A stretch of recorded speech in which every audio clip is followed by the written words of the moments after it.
अजीब स्थिति है। जब चुनाव की प्रक्रिया शुरू हुई, पहला नोटिस जारी हुआ कांग्रेस की प्रवक्ता, उनसे स्पष्टीकरण मांगा गया। दूसरा भाजपा के एक बंगाल के नेता। लेकिन आखिर क्या कारण है कि चुनाव आयोग नरेंद्र दामोदर दास मोदी, जो भारतीय जनता पार्टी के उत्तर प्रदेश के वाराणसी सीट से उम्मीदवार है, उनको नोटिस क्यों नहीं हुआ? आज माननीय सुप्रीम कोर्ट ने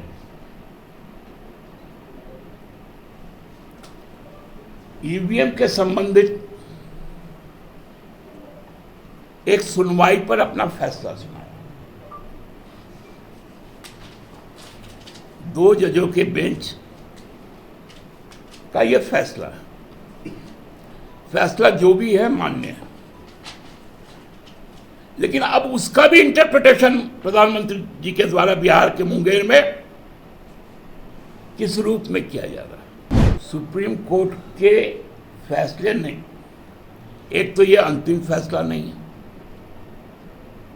क्योंकि उन्होंने कहा कि मैं फिर से सुनूंगा यदि कोई शिकायत आई तो, और ईवीएम के वीवीपैट के पर्चे को सुरक्षित भी रखना होगा। उसकी जांच भी हो सकती है यदि शिकायत हो तो, और जांच का खर्च जो शिकायत करता है उसको देना पड़ेगा। अब सुप्रीम कोर्ट के जजमेंट को जो कहता है कि अनकॉन्स्टिट्यूशनल इलेक्टोरल बॉन्ड, उसका भी क्रेडिट प्रधानमंत्री जी लेते हैं। मैंने चोरी भी और सीना जोड़ी, राज्य सरकार की योजना के अलावे केंद्र का कौन सा योजना आया? अर्जुन मुंडा जी बताए, इस राज्य के मुख्यमंत्री भी रहे। सुदर्शन भगत जी को भी बताना चाहिए कि आप भी मंत्री रहे थे 5 साल, फिर सांसद रहे 5 साल। लोहरदगा संसदीय क्षेत्र में रोजगार के क्या उपाय हुए केंद्र सरकार? आप मुद्दों पर चुनाव नहीं लड़ रहे। हम पूरी मादा के साथ मुद्दों को लेकर आगे बढ़ रहे हैं। क्यों हो रहा है आदिवासी पर अन्याय? क्यों हो रहा है मूलवासियों पर अन्याय? मुझे लगता है कि चुनाव आयोग को ये जो भ्रम और नफरत दोनों एक साथ भाजपा फैला रही है, इस पे कठिन फैसला लेना चाहिए और भाजपा के स्टार प्रचारकों के घूमने पर पूरी तरह से पाबंदी लग जाती है। कल चुनाव आयोग ने 2 राष्ट्रीय दलों को 2 नोटिस भेजा और अपने स्टार प्रचारकों के बारे में स्पष्टीकरण मांगा। ये पहली बार इस परंपरा की शुरुआत चुनाव आयोग ने की, क्योंकि इसमें नाम जो एक है वो प्रधानमंत्री नरेंद्र मोदी जी का है। इसलिए चुनाव आयोग को यह साहस नहीं हुआ कि नोटिस उनको जारी करे।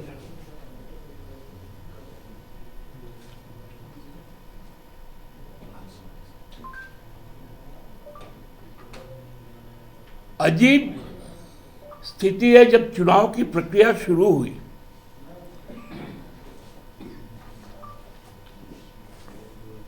तो उसके बाद पहला नोटिस जारी हुआ कांग्रेस की प्रवक्ता, उनसे स्पष्टीकरण मांगा गया। दूसरा भाजपा के एक बंगाल के नेता बाय नेम दिलीप घोष, जो वर्तमान में सांसद भी, और कांग्रेस प्रवक्ता सुप्रिया श्रीनेर जी। लेकिन आखिर क्या कारण है कि चुनाव आयोग नरेंद्र दामोदर दास मोदी, जो भारतीय जनता पार्टी के उत्तर प्रदेश के वाराणसी सीट से उम्मीदवार है, उनको नोटिस क्यों नहीं हुआ? यह बहुत बड़ा सवाल है। यह साधारण सवाल नहीं है। क्या चुनाव आयोग दंतविहीन हो गया और केवल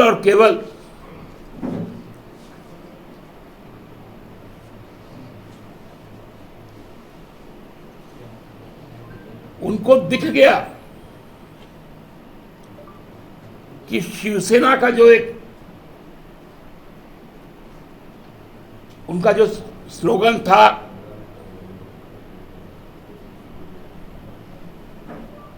उस पर उनकी आपत्ति हो गई, वो सुमोटो ले लिए। लेकिन भाजपा के द्वारा जो हेट स्पीचेस दिए जा रहे हैं, बिहार में उनके नेता गिरिराज सिंह जी जिस भाषा का प्रयोग कर रहे हैं, उस पर सुमोटो नहीं है।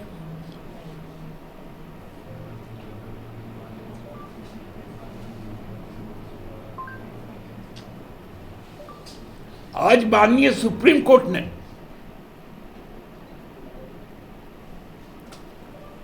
ईवीएम के संबंधित एक सुनवाई पर अपना फैसला सुनाया। 2 जजों के बेंच का यह फैसला है। फैसला जो भी है मान्य है, लेकिन अब उसका भी इंटरप्रिटेशन प्रधानमंत्री जी के द्वारा बिहार के मुंगेर में किस रूप में किया जा रहा है। सुप्रीम कोर्ट के फैसले ने, एक तो ये अंतिम फैसला नहीं है, क्योंकि उन्होंने कहा कि मैं फिर से सुनूंगा यदि कोई शिकायत आई तो, और ईवीएम के वीवीपैट के पर्चे को सुरक्षित भी रखना होगा। उसकी जांच भी हो सकती है यदि शिकायत हो तो, और जांच का खर्च जो शिकायत करता है उसको देना पड़ेगा। लेकिन यदि गड़बड़ी पाई गई तो वो खर्च लौट जाएगा। ये विस्तृत बातें होनी चाहिए थी ना।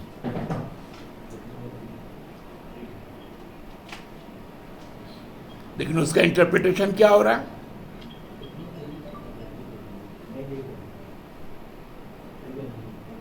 अब सुप्रीम कोर्ट के जजमेंट को, जो कहता है कि अनकॉन्स्टिट्यूशनल इलेक्टोरल बॉन्ड, उसका भी क्रेडिट प्रधानमंत्री जी लेते हैं। मैंने चोरी भी और सीना जोड़ी कह दिया, हमने ये उपाय निकाला था तब तो निकल पाया। एसबीआई झूठ बोला कि 2-3 महीने का समय लगेगा। एक डंडा पड़ा सुप्रीम कोर्ट का, 24 घंटे में सब निकल के आ गया।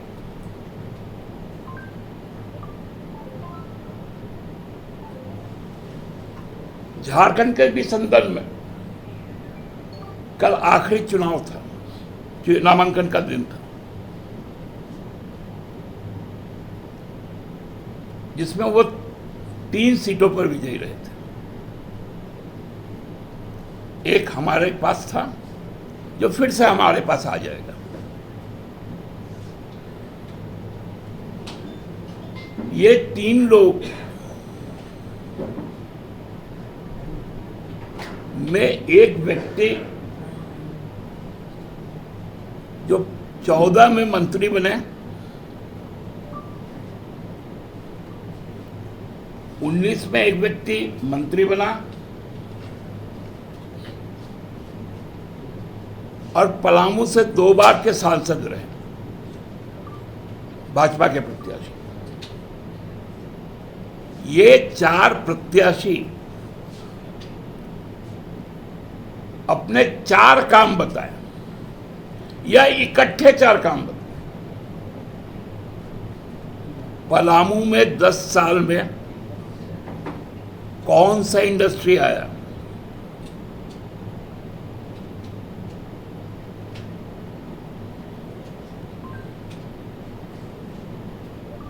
बिहार को पानी देने के लिए मंडल डैम की घोषणा की गई, शिलान्यास की गई। झारखंड के लिए क्या हुआ, पलामू में सिंचाई की क्या व्यवस्था हुई, बताएं बीडी राम जी।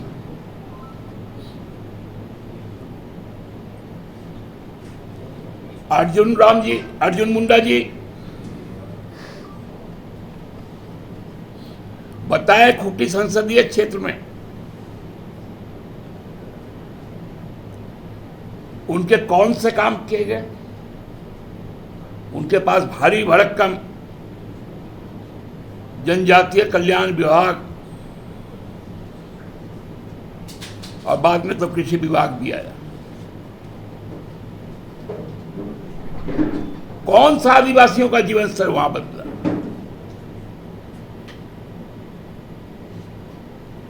राज्य सरकार की योजना के अलावे केंद्र का कौन सा योजना आया, अर्जुन मुंडा जी बताए। इस राज्य के मुख्यमंत्री भी रहे।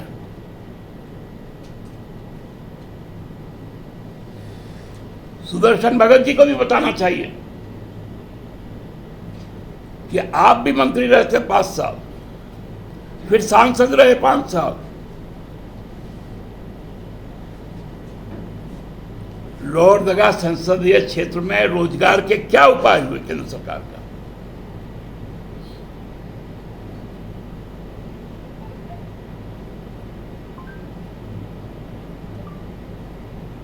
बगरू माइंस का जो प्रदूषण है, जो सबसे हम कह सकते कि झारखंड की जो कश्मीर है, नेतारहाट को जिस प्रकार से बर्बाद कर रहे हैं,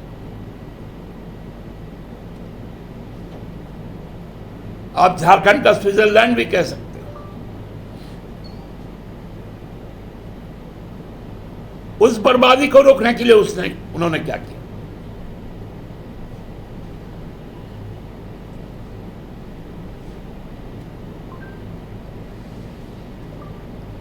जिनके पास काम नहीं है उन्हें जनता क्यों देगी दाम।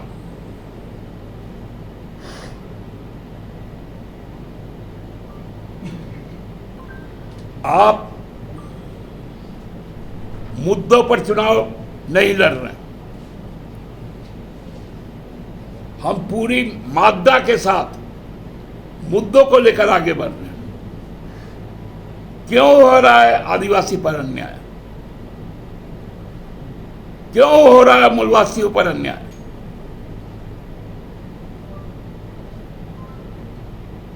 क्यों यहां के जवान अग्निवीर में जाने को विवश है, जबकि बिहार रेजिमेंट हम सबको ही जानते हैं, बिहार रेजिमेंट का 60% स्ट्रेंथ वो झारखंड के आदिवासियों का, मूलवासियों का। उनका जो सबसे शक्तिशाली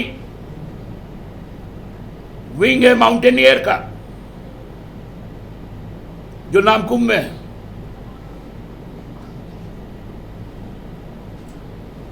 उसमें भी झारखंड के लोग।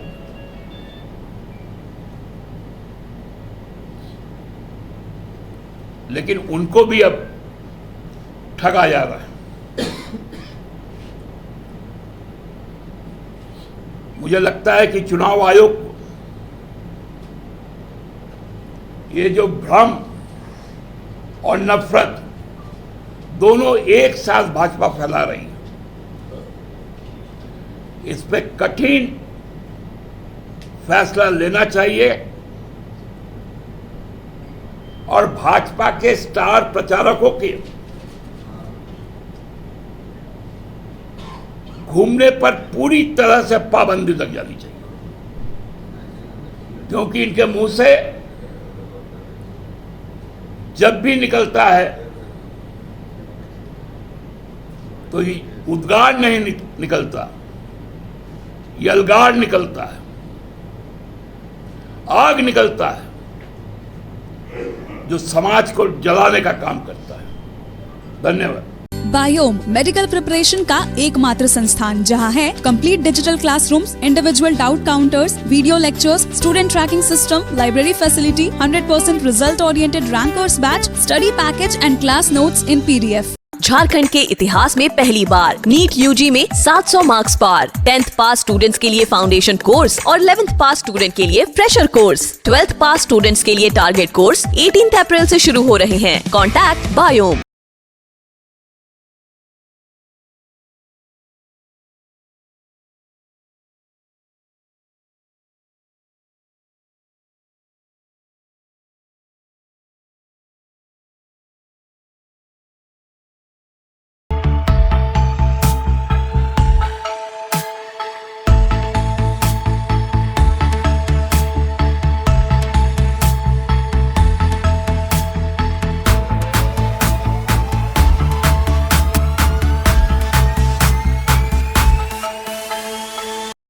The followup.in. Like, share, and subscribe. www.thefollowup.in